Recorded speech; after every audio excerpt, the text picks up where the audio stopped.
Mark, coming into this Giro, we knew that the first week was going to be pretty tough and there weren't going to be that many sprint opportunities, but did you imagine that over a week into the race that there would only have been one pure bunch sprint at this point? Well, I didn't really look too much at stages when I first decided to come to the Giro, but you're right, I expected a little bit, maybe a few more opportunities for a sprint. If you look back over the last 10 days, we've had obviously the first stage was an opportunity, and then we had two more opportunities that were too hard for both myself and Cav. So they're few and far between the sprint finishes, but hopefully today we have a really good opportunity at getting a stage win. And yeah, between now and Ravenna there are three stages that could end up in sprints. I mean, do you expect all three of them to be bunch sprints, or is it just a case of picking up what you can get? We'll definitely earmark today.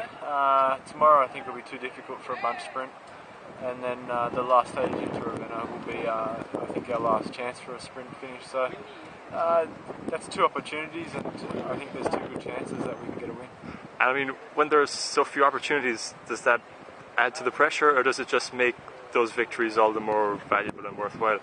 There's definitely more pressure when there's less opportunities to win. That's for sure. I mean, we were unlucky not to win the first stage with Cav. He had the good legs, but he just made maybe an error, and Pataki got the better of him. So I think we'll see today that Cav's really hungry for success.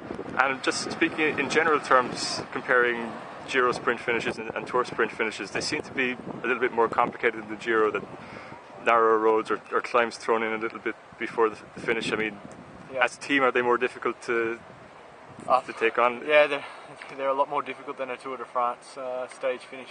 In the Tour, we have a whole team dedicated to leading out in the finish. Here, we've got a few less riders. The parcours are always very difficult. Zominian always wants a spectacle, and he throws in these tight turns, little hills, to try and to go for the different stage finishes. So today is nice, straightforward. So hopefully we get a good bunch. Great. Thanks, Mark. Thank you.